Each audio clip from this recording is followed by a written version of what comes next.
para falar de transição demográfica e epidemiológica, é falar de um processo de envelhecimento populacional, como essa plantinha aqui do slide, como as pessoas, todo mundo passa pelo processo de envelhecimento. Eu lembro que quando a gente é pequeno, a gente vai aprendendo o ciclo da vida, diz assim, nascer, crescer, envelhecer, né, depois morrer. A plantinha, né?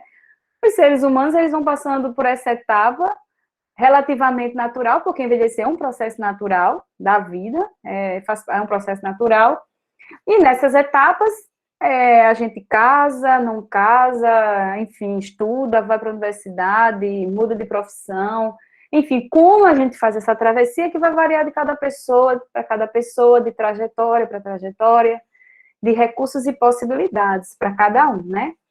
Então, a primeira aula, especificamente abordando o tema do envelhecimento, eu vou falar da transição demográfica e epidemiológica. Por quê?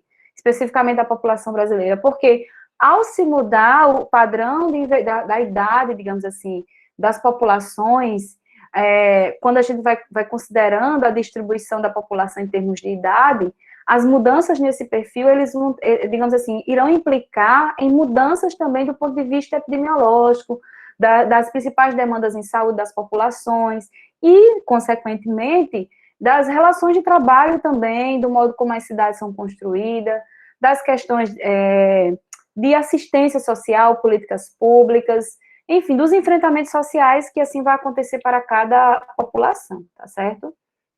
Então, como eu tinha dito, a minha fala aqui, ela está baseada nesse artigo, né, foi publicado na Revista de Enfermagem, e ela é uma revisão sistemática, porque esses dados, eles sempre a gente tem que fazer um movimento de fazê-los com que estejam dentro, digamos assim, dos dados atuais, né.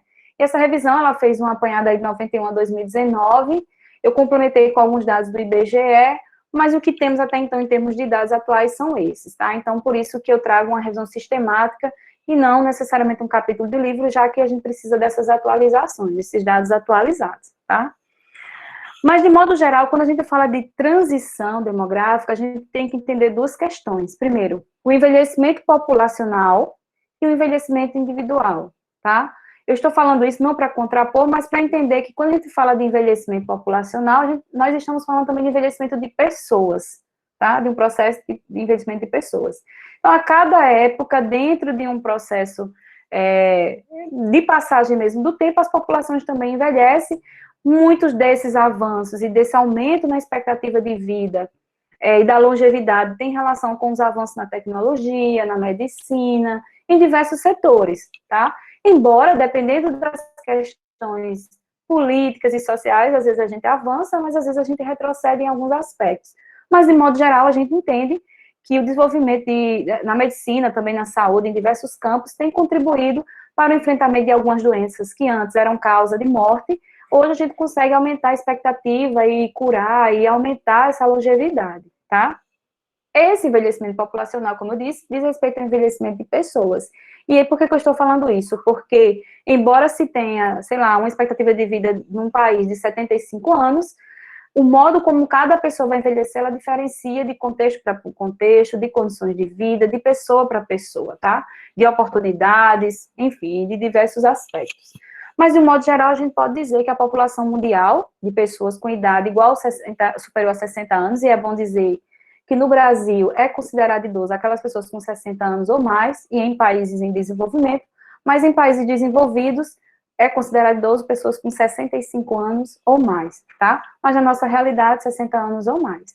A população mundial de pessoas com idade com 60 anos ou mais, ela de 2000, quando a gente compara, né, quando o artigo traz, compara 2015 e faz uma projeção até 2050, ela quase que vai dobrar nesse período, tá? Saindo de 12% aqui em 2015 para correspondendo a 22% da população mundial serão de pessoas com 60 anos ou mais, tá? Representando um quarto da população mundial, ou seja, cerca de 2 bilhões de indivíduos, de pessoas, tá? E aí, quando eu falo isso, eu retomo o que a gente conversou na aula anterior, da importância da psicologia lançar um olhar, e de todas as profissões, em geral, para o público idoso, para a população longeva, que está envelhecendo, tendo em vista atender às suas especificidades, às suas demandas, tá certo? Quando a gente vem para o Brasil, nós temos, atualmente, né, cerca de aproximadamente 28 milhões de pessoas com 60 anos ou mais, número que representa 13% da população. E esse percentual, ele tende a dobrar na próxima década. Eu coloquei esse gráfico aqui, onde a gente tem a pirâmide, né, aqui a pirâmide etária. Veja como em 1940 você tem uma base muito mais larga, ou seja, que são as pessoas de menor idade, 0 a 4 anos, 15 a 19 anos, bem mais larga. Em 80, essa base, ela vai diminuindo um pouco, em cima ela vai aumentando. Em 2018, tá? Nós estamos em 2021, em 2018 já encurta bastante essa base dos mais novos, há um certo alargamento aqui do centro, e aí vem 35, 39, 55, 59 anos, e a projeção para 2060, veja aí, um maior número de pessoas com 60 anos ou mais. Em 2043, nós já teremos também maior número de idosos que de adolescentes, né, enfim. Uma outra projeção, pegando já aquele último gráfico, como vocês viram, as cores aqui variam entre homens e mulheres. A gente percebe que as mulheres, em geral, elas, pelas projeções, ela tem uma maior expectativa de vida quando comparada com os homens, tá?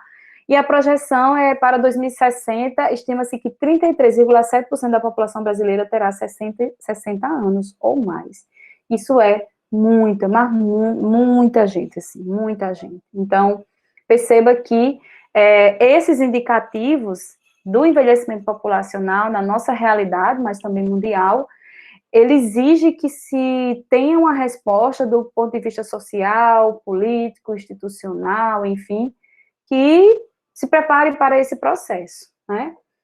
Só que há diferenças, quando a gente compara os países desenvolvidos e em desenvolvimento, há diferenças na velocidade desse processo de envelhecimento, tá?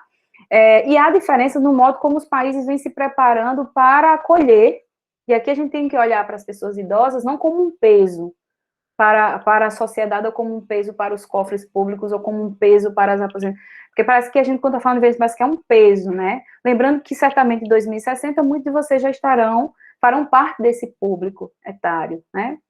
Então, aqui eu estou falando, pensar e se preparar, digamos assim, sociedades, cidades, a gente chama, né? Tem até um projeto da OMS, Amigas da Pessoa Idosa, no sentido de acolhê-las e incluí-las nesse processo, de forma autônoma, participativa, enfim, né? E até repensar o modo como a gente pensa a velhice e o processo de envelhecimento.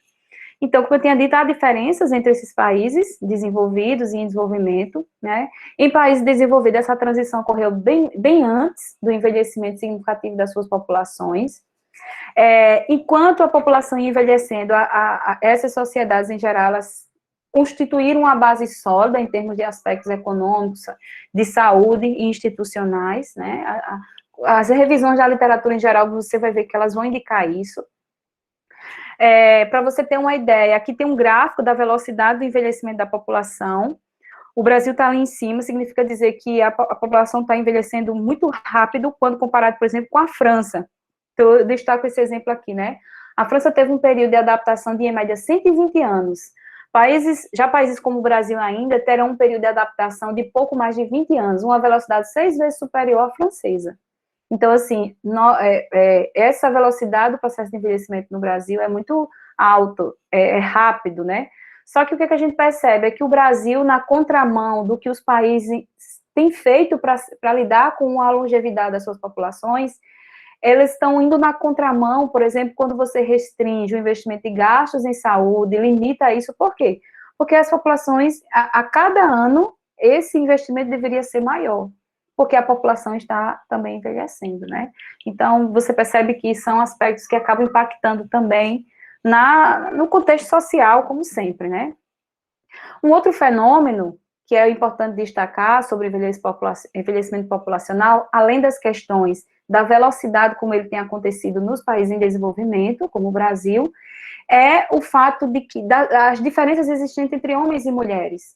Então, a esperança de vida ao nascer, por exemplo, né, ou seja, uma criança quando nasce hoje, qual a esperança que ela tem, a expectativa em termos de anos vividos, né? Então, a esperança de vida ao nascer em 2013 era de 71,3 anos para homens e de 78,5 anos para mulheres. Em 2060, para os homens passa a ser de 78 anos e para as mulheres de 84 anos. Então, representa um ganho de 6,7 anos médios de vida para homens e 5,9 anos para as mulheres. Então, as mulheres, em geral, elas apresentam uma maior expectativa de vida nesse sentido. E aí eu perguntaria para vocês por que vocês acham que existe essa diferença, tá? Eu quero que vocês me respondam depois. E essa transição populacional, ela implica, como eu tinha falado inicialmente, também transição epidemiológica, né? Em dados epidemiológicos, indicadores de saúde, indicadores de doenças, comorbidades, enfim. Então, o que seria essa transição epidemiológica?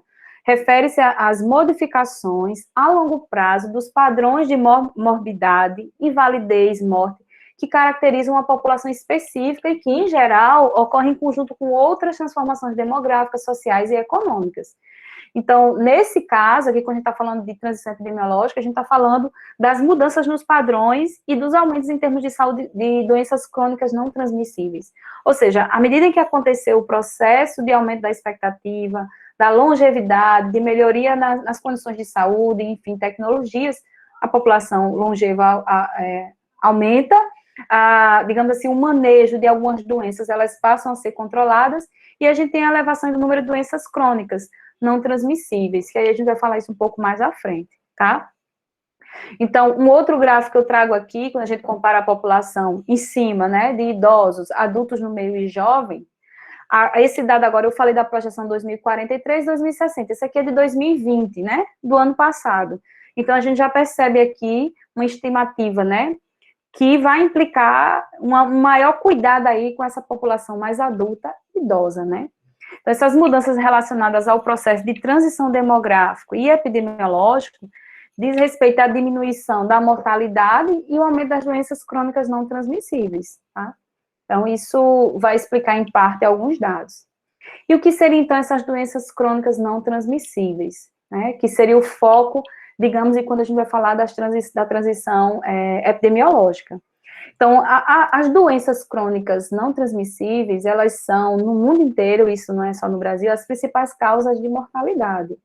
Né? As que acometem a população são as doenças, geralmente, aparelho circulatório, neoplasia respiratória, doenças cardíacas, obesidade também, enfim. São aquele conjunto de doenças. Por exemplo, a gente vive no momento agora, no meio de uma pandemia, a gente está falando aqui de uma patologia que é dada pelo contágio. Essas outras que a gente está falando, que é a maior causa de morte das populações, são doenças que a gente chama não transmissíveis e que, portanto, tem muita relação também com condições de vida, com estilo de vida, certo? Com políticas para a saúde, com sistemas de saúde também, tá? Então, uma pesquisa anual de vigilância, que é a Vigitel, que acontece, na verdade, né, acho que é, se não me engano, desde 2006, todo ano acontece, que é uma pesquisa de vigilância dos fatores de risco e proteção de doenças crônicas por inquérito telefônico do Ministério da Saúde, apontou o aumento de doenças crônicas não transmissíveis no Brasil, né? Então, dos 52.433 pessoas que responderam, 7,4 têm diabetes, 24,5 têm hipertensão, 20,3 tinham demandas relacionadas à obesidade, né? Por quê? Porque isso vai impactar do ponto de vista da saúde. E aqui eu estou falando especificamente da saúde, porque a gente está falando aqui de indicadores epidemiológicos, né? Então, um destaque que traz, se vocês fizerem a pesquisa, digamos, sobre essa pesquisa, ela detalha um pouco mais. Então, a obesidade, o maior percentual está entre as mulheres, 21% dos respondentes, né, afirmaram que estavam com obesidade, aumento conforme a idade, para os jovens de 18 a 24 anos é de 8,7%, entre os adultos com 65 anos ou mais, alcança um patamar de 20,9%. Já a hipertensão, dos 59,3% dos adultos com 65 anos ou mais, e 55,5% dos homens e 61,6% das mulheres, tá? Diabetes também, né, as mulheres 7,8% e 22% têm 65 anos ou mais. Então, perceba que com o aumento da idade, essas doenças também não transmissíveis, elas acabam sendo mais prevalentes, tá? Um artigo que eu coloquei aqui, caso vocês queiram dar uma olhada, da associação entre essas doenças não transmissíveis e impactos, por exemplo, em termos de depressão, de ansiedade, as questões de saúde mental. Então, hipertensão, as doenças cardíacas, as neoplasias, todo esse processo epidemiológico, todas essas vivências, até porque a gente está falando aqui de uma pessoa, e aqui eu volto, o envelhecimento populacional e as mudanças epidemiológicas, do ponto de vista das populações, a gente olha esses indicadores epidemiológicos, mas lembrando que quando a gente está falando, também está falando de pessoas, e aqui cada um com sua trajetória, né? Então, isso repercute também para a saúde psíquica e a saúde mental, né? Isso era referente aos dados aqui de 2019, então, assim, imagine você pensar aí como é que estaremos depois, no pós-pandemia, né?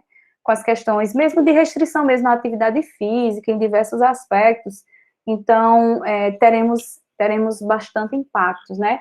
E não menos importante, na população idosa, principalmente, né?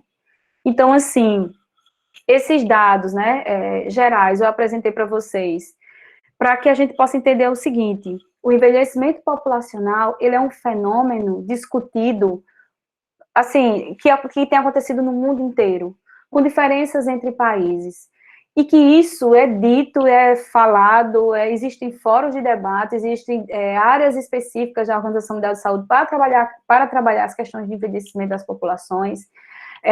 No SUS, especificamente, a gente tem a linha da saúde da pessoa idosa, enfim, para que a gente possa entender que tudo aquilo que a gente faz, até o fato de, no curso de vocês, ter aqui uma disciplina de envelhecimento, a gente precisa pensar e falar sobre o envelhecimento, tá? Não tem como a gente promover um envelhecimento bem-sucedido, com qualidade de vida, sem o investimento em políticas públicas, sem uma visão política que pense em um lugar melhor para se viver, viver, digamos assim, né? É preciso a gente pensar cidades que sejam importantes, eu não diria importantes assim, que tenham esse cuidado com a pessoa idosa. Existem alguns sinais de trânsito, né? Alexandre Carlacho fala muito, existem alguns sinais de trânsito que são verdadeiros assassinos de idosos, assim. Porque tem idoso que tem uma marcha mais rápida, outras mais lentas, outros que precisam de algum apoio. E o sinal, às vezes, é muito rápido. Quando você poderia apenas melhorar esse time aí. Então, estou dando um exemplo bem simples assim. Quando a gente pensa, será que a gente pensa na população idosa? Então, assim, são exemplos simples de como a gente, às vezes, não se dá conta de pequenas coisas, né? De pequenas, enfim. Mas o fato é que o envelhecimento populacional ele é um fenômeno, ele é um fato. Ele é um fato, tá? Então, isso está posto. E a gente não tem como voltar em relação, e nem deve, porque nós avançamos do ponto de vista tecnológico para isso, tá? E vocês, certamente, serão a população que vai entrar aos 60 anos, que terão as consequências dos investimentos que estão sendo feitos hoje. A minha velhice será certamente consequência dos investimentos que foram feitos há 10, né? Então, digamos, eu estou trabalhando para que talvez a geração de vocês tenha um envelhecimento melhor. Então, ficar atento a essas questões e entender as especificidades dessa população é assim, para ontem, tá? É para ontem.